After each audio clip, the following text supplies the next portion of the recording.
대통령 탄핵 청원 청문회, 방송 4법 등을 놓고 여야 대치 계속되고 있습니다. 한편 민주당 차기 대표 선출을 위한 울산 경선에서 이재명 후보가 90%대 득표율을 기록해 압승을 거뒀는데요. 오늘 두 분과 정치권 소식 짚어보겠습니다. 조청래 전 여의도연구원 부원장, 조기현 민주당 법률위원회 부위원장 나와 계십니다. 어서 오시죠.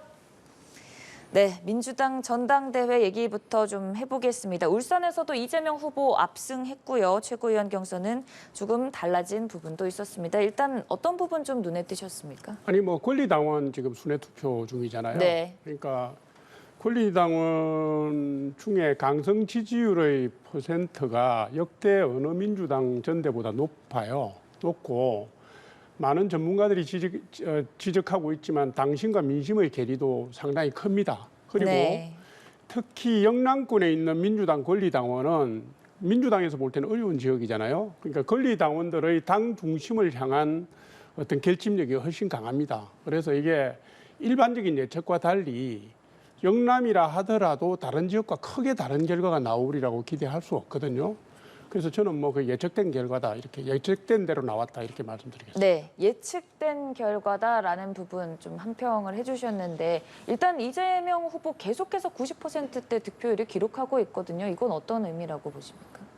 선거 초반부터 어느 정도 말씀대로 예상됐던 결과라고 봅니다. 특별한 변수도 없고 또 이변이라고 할 수 있는 요인도 없기 때문에 압도적 지지가 계속될 거라고 봤습니다. 특히 지금 권리당원 투표를 개표하고 있는 거기 때문에 네. 이미 이전부터 이재명 대표에 대한 압도적 지지는 확인되고 있었기 때문에 그것이 그냥 그대로 투표 결과로 나오고 있다고 보여지고요. 다만 이제 김두관 후보 같은 경우가 영남 기반으로 오랫동안 정치를 해오셨기 때문에 혹시 영남에서는 지금까지는 다른 좀 의미 있는 득표 상승이 있을까가 이제 한편의 좀 관전 포인트였는데 똑같이 나오더라고요. 아마 네. 지금 부산도 지금 개표를 하고 있는 것 같은데 크게 다르지는 않을 것 같습니다. 그러면 부울경 경선에서도 김두관 후보의 좀 다른 선전이라고 할까요? 기대해보기는 어렵다고 보시는 거예요? 예, 그렇습니다.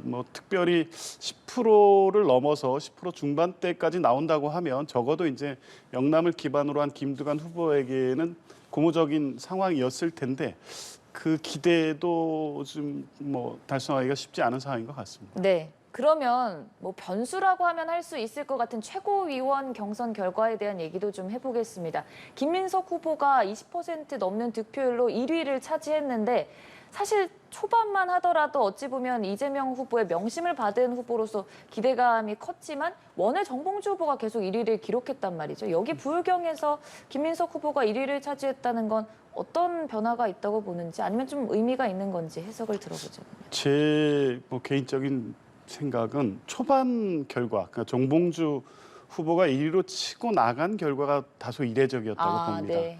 그러니까 물론 당원들 사이에 강력한 팬덤과 지지층이 있는 것은 맞지만 바로 직전 선거에서 사실은 과거 부적절한 발언 이 문제로 공천 취소가 된 상황이 있고 그 논란이 아직 가라앉지는 않은 상황이거든요. 이제 그런 분이 지도부에 일면 한 분으로 들어와서 이 지지하는 당원들이 있기 때문에 최고위원이 되는 것까지는 괜찮겠지만 이재명 대표가 재임을 하고 차기 대권으로 가는 데 있어서 정봉주 의원이 수석 최고위원으로 이재명 대표와 같이 나란히 서는 게 맞느냐, 그리고 실제 이게 당에 부담이 되지 않겠느냐는 우려가 분명히 있었거든요.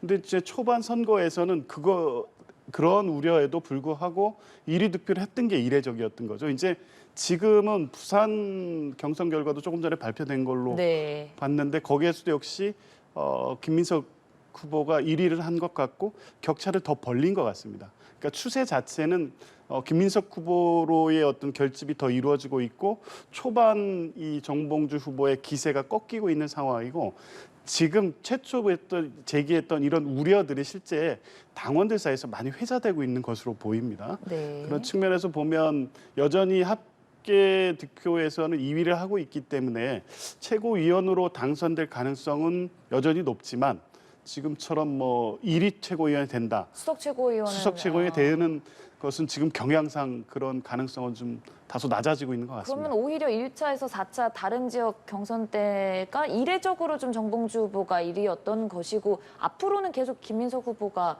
이길 거라고 예상을 하시는 거고. 예, 그렇습니다. 아, 어제 네. 지금 울산, 부산의 결과만 보더라도 격차를 조금씩 벌려가고 있는 것으로 보입니다. 네. 이제 그러면 이 앞으로를 바깥에서 좀 전망을 해보자면 결국 김두관 후보가 경남 출신 정치임에도 이재명 후보의 압승을 막지는 못할 것이라고 하셨고요. 또 최고위원 경선에서도 이제는 김민석 후보가 1위를 기록할 것이다라고 예측을 해주셨는데 비슷한 생각이세요? 조기현 변호사님의 분석에 동의하고요. 아, 네. 지금 최고위원 출마하신 분들 몇몇이 다 훌륭한 분들이지만 실제로 전당대회 경선에서는 최고위원 후보가 누군지 잘 모릅니다. 잘 모르고 그분들에 대한 관심도 사실 없어요. 그러면 뭐냐면 유력한 당 대표 후보가 누구하고 같이 가느냐 이런 구도로 보는 거거든요. 네. 제주도부터 경선을 시작하고 난 뒤에 민주당 내에서 김민석 후보의 지지율이 왜 이렇게 낮은 것이냐 하는 지적들이 일부 제기가 됐다는 얘기가 있었고 전당대회 끝나고 난 뒤에 최고위원들의 진영을 놓고도 우려들이 오갔다는 얘기가 있었기 때문에 이게 이재명 후보의 강성 지지층들에게 전달됐다 저는 이렇게 봐요. 그게 지금 전달이 됐기 때문에 앞으로의 경선에서도 계속 영향을 미칠 거다 이 말씀을 드리고요. 김두관 후보가 경남지사도 하고 양산의 국회의원도 하고 남해 군수도 했지만 민주당의 강성 지지층들 권리당원들 경남의 권리당원들이 다른 지역하고 크게 다르지 않을 거다 제가 말씀드렸잖아요. 이미 대구 경선에서도 이재명 후보가 94%를 넘겼고 네. 경북 경선에서도 93%를 넘겼기 때문에 이 추세는 제가 볼 때는 서울로 올라올수록 더 강화될 수 있다고 보는 것이고요. 관전 포인트는 이재명 후보가 95%까지 득표할 수 있느냐 없느냐 정도로 저는 보고 있습니다. 오히려, 네. 예, 이게 지금 아마 한 91%, 92%에 육박할 텐데 저는 이게 더 올라간다고 봅니다. 나중에 대의원들도 그렇고 30% 일반 국민 여론조사도 그렇고 더 올라가면 올라가지 빠지지는 않을 것 같다 이렇게 보고 네, 있어요. 알겠습니다. 네. 과연 어떤 결과가 나올지 좀 더 지켜보도록 하고요. 국회로 좀 넘어가 보죠. 해병특검법 재표결 이후에 이제는 좀 이탈표 공방이 거센 상황입니다. 108석의 국민의힘에서 4표, 그러니까 뭐 1표 무효표, 찬성표 3표.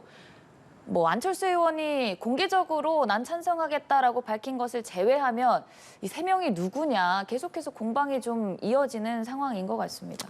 국민의힘 원내 지도부 입장에서는 굉장히 예민한 주제여서 네. 재빠르게 해답을 내놓은 것 같아요. 네. 그런데 제가 보기엔 이렇습니다. 뭐냐면 안철수 의원만 공개적으로 내가 찬성표를 던지겠다고 했고 지금 찬성 가결표에 던진 한 4분 정도로 추측이 되잖아요.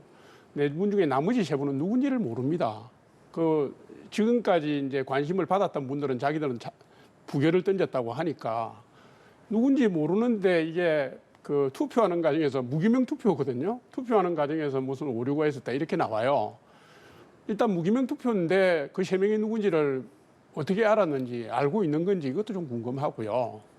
그다음 또 한 가지는 국회의원 좀 된 사람들이 투표하는 방식을 몰라서 뭐 좀 국민들에게 조금 민망합니다. 그래서 뜻은 알겠습니다. 뜻은 알겠는데 이걸 좀 국민의힘 원내 지도부가 더 근본적인 경각심을 가지고 임해야지 이런 식의 뭐 대응을 내놓는 건 조금 적절하지 않아 보여요. 제가 볼 때는 네.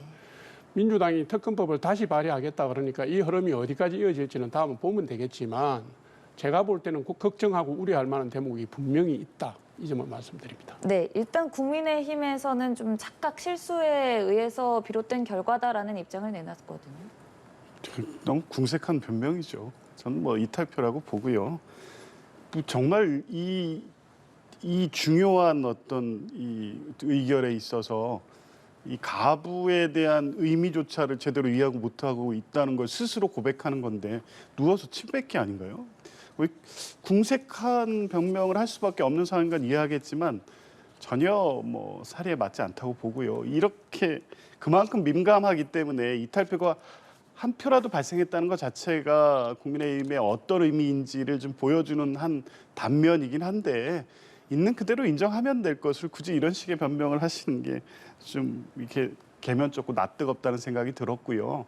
이제 이런 측면에서 보면 실제 국민의힘이 굉장히 결속력이 돼 있고 적어도 이 특검법에 대해서 당의 이탈이 없다고 공언해 왔지만 실제 22대 국회의원 국민의힘 국회의원 108명 중에는 이 특검법에 대해서 다른 생각을 갖고 있는 분들이 분명히 있다는 게 확인이 됐다고 보여지고 그게 이번 표결에서는 4명이었고 특히 국회 출범 이후에 여야 또 야당과 이 대통령이 이렇게 대립하는 국면에서도 이런 이탈이 발생했다고 하면 이후 다른 국면이 펼쳐지는 경우에 추가적인 이탈이 될 수도 있다는 측면에서 보면 국민의힘 지도부가 민감할 수밖에 없는 상황이고 민주당으로서는 굉장히 고무적인 상황이고 결국 국민의힘 의원들도 국민 대다수의 뜻을 거스릴 수 없다는 여론이 더 생길 수밖에 없다고 봅니다. 네, 그러다 보니 한동훈 대표가 제3자 추천 특검법을 좀 꺼내 들었는데 이것도 좀 말이 많습니다. 한 대표가 어떤 선택을 하게 될 거라고 보세요? 예, 한동훈 대표의 리더십이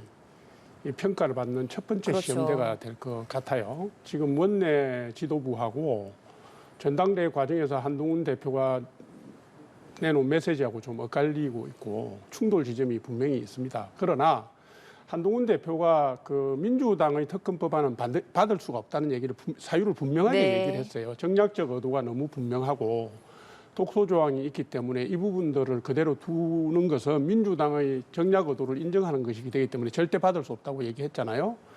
그러니까 일단 한동훈 대표 입장에서는 이번 임시국회가 끝나고 난 뒤 다음 회기 중에 민주당이 특검 법안을 내는 걸 지켜보겠죠. 그리고 그 한동훈 대표가 제시했던 여러 가지 사항들을 민주당이 어떻게 다루는지를 본 다음에 입장을 정할 걸로 보여집니다. 그런데 한동훈 대표가 전당대회 과정에서 국민들 앞에서 특검에 대한 제3자 추천을 골자로 하는 법안에 대한 입장을 내놨기 때문에 언제가 되었던 한동훈 대표가 그 부분에 대한 대응 방안은 고심을 해서 국민들에게 제시를 해야 될 걸로 보이는데 그 과정에서 당내의 반발이라든가 이견을 어떻게 종합해 가는지 어떻게 소통해 가는지 하는 부분들이 한동훈 대표의 대표로서의 행동에 굉장히 중요한 시금석이 될 거다 이렇게 보는 네, 겁니다. 짚어주셨다시피 한 대표는 일단 민주당 주도의 특검법은 안 된다라는 입장을 밝혔고요. 이 제3자 추천 특검법을 두고도 당내에서 의견이 엇갈리는 이른바 첫 시험대에 오른 거잖아요. 어떻게 좀 풀어나갈 거라고 보세요? 글쎄요. 한동훈 대표의 최근 발언 또 최측근이고 최고위원인 당종혁 의원의 발언을 보면 출마 선언 때하고 생각이 바뀐 건 분명해 보입니다. 네. 그러니까 한동훈 대표가 제3자 추천 방식의 특검 추천 방법을 제안해서 그게 부각이 됐지만 실제 출마 선언의 핵심적인 내용은 진상규명을 위해서 특검을 안 받을 수 없다는 거였습니다. 그게 국민의 요구이고 이것을 받아들이지 않으면 대통령도 국민의힘도 어렵다. 그렇기 때문에 특검을 가야 된다는데 방점이 찍혔던 것이고 특검을 하긴 해야 되는데 그렇다면 추천권에 있어서는 3자 추천이라는 방식을 통해서 민주당이 추진하고 있는 특검법과 다른 방향으로 가야 된다. 이런 입장이었거든요. 즉 그게 진이었고 진정성이 있다고 하면 발의를 하시면 됩니다. 그런데 발의에 대해서 지금 어떻게 얘기하시냐면 원내에서 해야 될 일이라고 말씀하지 않습니까? 근데 원내에 계신 장동혁 최고위원은 이제 특검에 대해서 사실상 논의 자체에 실익이 없다라는 얘기를 하고 있습니다. 그러니까 발의 자체를 하면 3자 추천 방식이든 이 수사 범위에 대해서 이견이 있는 부분이든 또 이 수사 상황에 대한 브리핑, 계속 문제 제기했던 부분에 대해서 국민의힘이 갖고 있는 안이 있을 거 아닙니까? 그러니까 한동훈 대표가 약속했던 대로 특검을 해야 된다고 하면 그런 내용을 담은 특검법을 당장이라도 발의할 수 있었습니다. 그런데 지금 발의 문제 자체를 가지고 한동훈 대표와 원내 지도부 간에 이견이 있는 것처럼 보여지면서 한동훈 대표는 이 논의 과정을 통해서 이거 앞으로 해결해 가겠다. 입장에는 변화가 없다 하는데 언제 하겠다는 겁니까? 그러면 발의는 당초에 런닝메이트로 같이 이번 전당대회를 치렀던 원내 의원들을 통해서 당장이라도 할 수 있는 부분이었습니다. 국민께 약속하고 공언한 내용이라고 하면 발의하시면 됩니다. 그리고 발의하신 법안을 가지고 민주당과 논의를 한다고 그러면 그게 대법원장 추천이 됐든 아니면 대한변협회장 추천이 됐든 추천권이라든가 수사 범위라든가 그렇게 논의를 해간다고 하면 합리적 대안을 찾을 수도 있겠죠. 그런데 지금으로 봐서는 한동훈 대표가 이 출마 선언 때 했던 특검을 수용해야 된다는 입장이 정략적 제안이 아니었나. 결국 결론이 그렇게 나가고 있다 이렇게 보입니다. 네, 알겠습니다. 조금 주제를 바꿔서 법사위에서 열린 대통령 탄핵 청원 2차 청문회 얘기도 좀 해보겠습니다. 증인들이 많이 불참했는데 청문회 어떻게 보셨어요? 아니 뭐 저 1차 할 때 19일 날 할 때 나왔던 문제점을 그대로 다 보여주고요. 그리고 1차 청문회를 통해서 민주당의 정략적 의도가 완전히 만천하에 드러났기 때문에 그러니까 정인들도 더 안 나오는 이런 더 맹탕이 되는 청문회가 되지 않았습니까? 이게 이제 첫 번째는 아까 말씀드렸다시피 민주당의 의도가 국민들에게 또 정치적으로 완전히 드러난 점이 장애가 됐고, 그다음에 동행명령권도 없습니다. 청문회 정인을 채택해서 뭐 자기들 마음대로 독주를 하지만 뭐 아무나 다 끌어넣은 거 아닙니까? 걸린 사람은 다 나오라는 건데 이게 동행명령권도 없고 처벌 권한도 없습니다. 그러니까 당연히 그 정치적 의도에 말릴 정인이 누가 있겠습니까? 그래서 맹탕이 된 거고요. 그리고 무슨 이게 수사 중인 사안이다 아니다 이거는 지난주에도 말씀드렸으니까 더 말씀드리진 않겠습니다. 탄핵 청문회가 법사위 청문회가 소관상임위가 법사위인지 아닌지 이 부분도 사실은 헷갈리고 근거가 없습니다. 그러니까 이게 법률적으로도 문제가 있고 헌법상으로도 문제가 있는 것을 민주당이 고의적으로 너무 의도를 드러내서 간 거 아니냐. 그러니까 이거는 뭐 실익도 없었고요. 민주당은 아마 정치적 효과를 이미 거뒀다고 생각하고 있을 겁니다. 네, 맹탕이라고까지 좀 표현을 해주셨습니다. 맹탕을 누가 만들었습니까? 그러니까 이 지금 뭐 대통령실 관계자, 대표적으로 김건희 여사로부터 비서실장까지 국회를 완전히 무시한 처사입니다. 불법 청문회라고 했으면 국민의힘 의원들께서는 왜 들어오셨죠? 어제 처음 문제 제기하면서 나갔다 또 금방 다시 들어오시더라고요. 그러면 뭐 이 불법에 동조하시는 겁니까? 그러니까 이미 이 논쟁을 시작부터 계속했지만 140만 명이 넘는 국민 청원에 국회는 당연히 응답해야 될 국회법상 의무가 있고요. 그 절차에 따라 진행을 한 겁니다.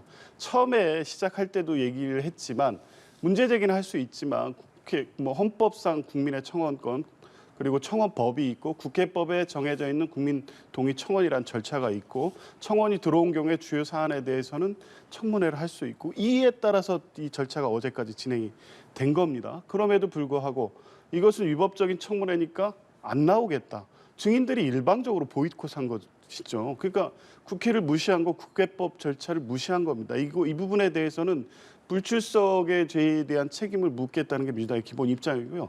나중에 한번 어떻게 되나 보면 될 겁니다. 과연 이게 불법적인 청문회였고 이 절차가 위법했다고 하면 이 청문회에 출석하지 않은 이 증인들에 대한 어떤 뭐 조사 또 기소 이 절차에서 이런 부분이 드러나겠죠. 이제 그렇지 않다면 증인들이 국회를 무시하고 이 절차에 따르지 않은 부분에 대해서 사법적 또 정치인들은 정치적 책임까지 져야 될 것으로 봅니다. 네, 이번 2차 청문회 쟁점 중 하나였던 김건희 여사의 명품 가방 수수 의혹과 관련해 김건희 여사는 일단 사과 입장을 밝혔거든요. 이 발언 보셨습니까?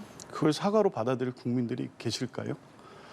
그러니까 이 조사였습니다. 피의자 신분으로 네. 조사를 받는 거였고 그것도 절차나 과정도 비판을 받을 수밖에 없는 상황 아닙니까? 검사들을 불러들이면서 신분증과 전화기까지 압수했습니다.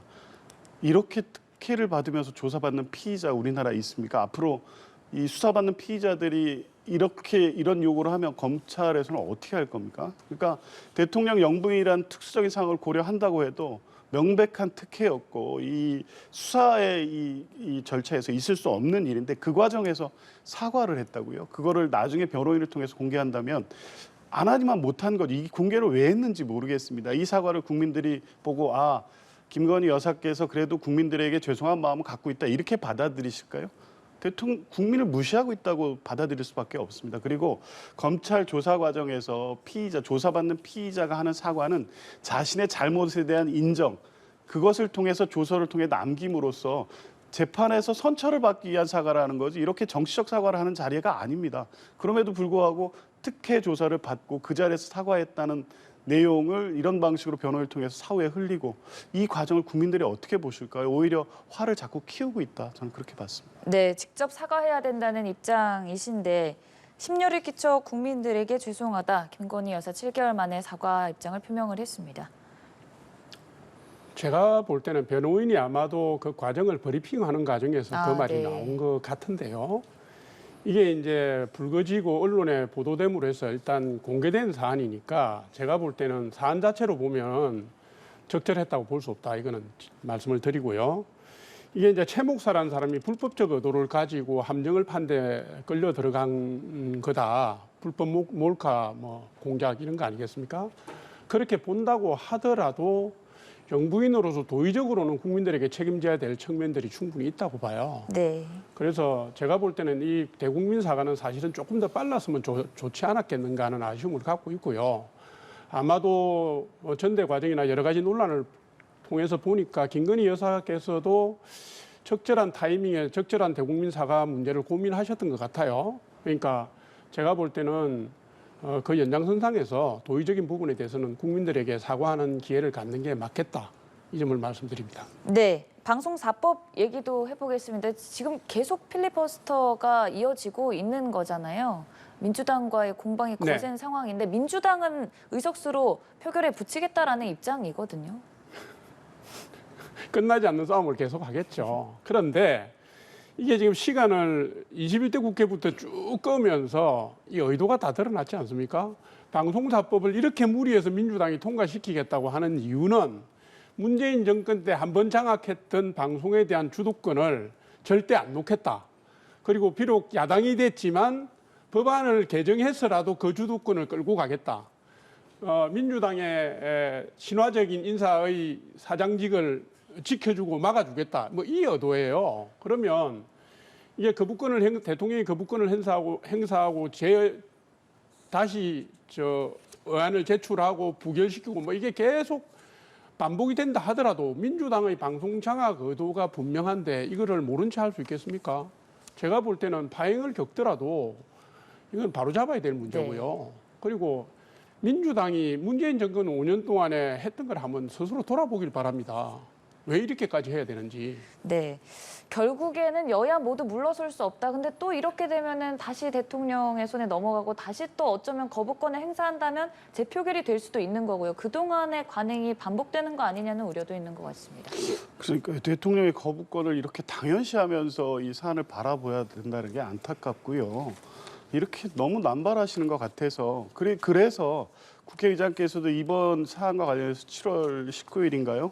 중재안 내셨었잖아요. 일단 야당이 추진하고 있는 사법의 어떤 강행 처리 또 이 방통위원장에 대한 탄핵 추진 등 다 중단하고 국민의힘이나 방통위에서도 방통위의 어떤 그 방문진 이사 개편 이런 거 중단하고 이렇게 해서 중재하고 범국민 협의체를 통해서 대안을 마련하자 했는데 국민의힘이 다 거부했지 않습니까? 그러니까 대안을 만들어가자는 이 제안조차도 거부하면서 일방적으로 민주당이 무슨 방송 장악을 한다 이 주장이 성립되기 어렵습니다. 네, 알겠습니다. 조청래 전 여의도연구원 부원장, 주기현 법률위원회 부위원장과 함께 얘기 나눠봤습니다. 고맙습니다.